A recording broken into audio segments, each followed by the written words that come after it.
আসসালামু আলাইকুম। প্রবাস আসতে যাচ্ছেন, ভালো কথা, কিন্তু প্রবাসে আসার জন্য যে রিকোয়ারমেন্টগুলো আছে সেগুলো আমরা ফিল করি না, যার কারণে প্রবাসে এসে আমরা বিপদে পড়ি। যেমন আপনার ইচ্ছা যদি থাকে আরব কান্ট্রিতে, তাহলে অবশ্যই আপনাকে আরবি ভাষাটা শিখে আসা উচিত। আমরা যখন আসার প্রিপারেশন নিই তখন আমরা প্রায় 3 মাস 3.5 মাস সময় পাই। এই সময়টা আমাদের কাজে লাগানো উচিত।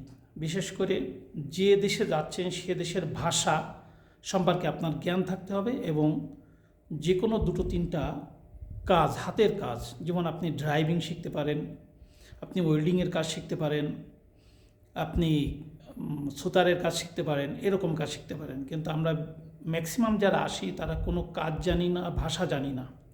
যখন একটা লোক কাজও জানবে না, ভাষাও জানবে না, তখন তাকে লোক নিয়ে কী করবে? সবথেকে নিম্ন যে কাজগুলো আছে সেগুলোই করাবে। তা আমাদের ক্ষেত্রে সাধারণত এই জিনিসগুলোই হয় এবং আমরা কিছুদিন পরে ফিড আপ হয়ে যাই, কাজের প্রতি আগ্রহ থাকে না, বলি যে আমার কাজ নেই, আমি বিপদে আছি। কিন্তু কাজ যে নেই এর প্রধান কারণ হলো আপনি যে অঞ্চলে যাচ্ছেন। যেমন আমি আপনার আরব দেশগুলোর কথা বলি। আপনি কোনো একটা দোকানে যাবেন, আপনি ভাষা জানেন না, কাজও জানেন না, তাহলে আপনাকে কি দিয়ে কী করাবে? সাধারণত পরিষ্কার পরিচ্ছন্নর কাজ বা ক্লিনের কাজ যেগুলো আছে সেগুলোই করাবে।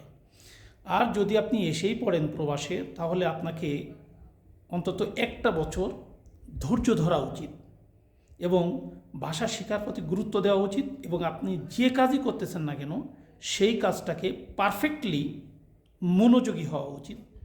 তাহলে 1 বছর যদি আপনি টিকতে পারেন, আপনি অনেক কিছু জেনে যাবেন, অনেক নতুন নতুন লোকের সাথে পরিচয় হবে। সেক্ষেত্রে আপনি নিজের কাজ নিজে গুছিয়ে নিতে পারবেন।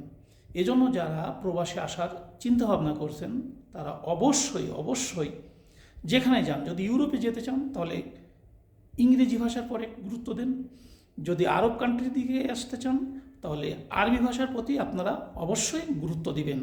তাহলে হয়তো আপনাদের ভবিষ্যৎ উজ্জ্বল হতে পারে। কাজ না শিখে কোনো অবস্থাতে এবং ভাষা দক্ষতা না নিয়ে কোনো অবস্থাতে প্রবাসে আসা উচিত না। এজন্য আমাদের যারা অভিভাবক আছেন তারা তার সন্তানকে যখন প্রবাসে পাঠাতে যাচ্ছেন, অবশ্যই তাকে ভাষা জ্ঞান এবং কিছু কাজের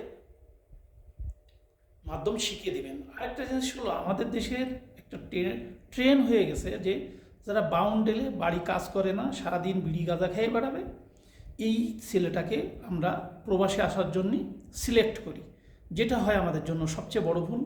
তারা এইখানে আসবে যখন, তখন কাজের প্রতি মনোযোগ হবে না। কারণ কি, তাদের নেশা আছে এবং তারা খুঁজে বেড়াবে কোথায় নেশা আছে। 2 দিন পরে তারা বাড়ি চলে যাবে এবং পরিবারের বড় ধরনের ক্ষতির সম্ভাবনা থাকে। এজন্য আপনি কাকে প্রবাসে পাঠাচ্ছেন, আপনার কোন সন্তানকে পাঠাচ্ছেন, এটার উপরে গুরুত্ব দেবেন। তাহলে অন্তত প্রবাসের আয় খেতে পারবেন। ধন্যবাদ সবাইকে, সবাই ভালো থাকবেন। আল্লাহ হাফেজ।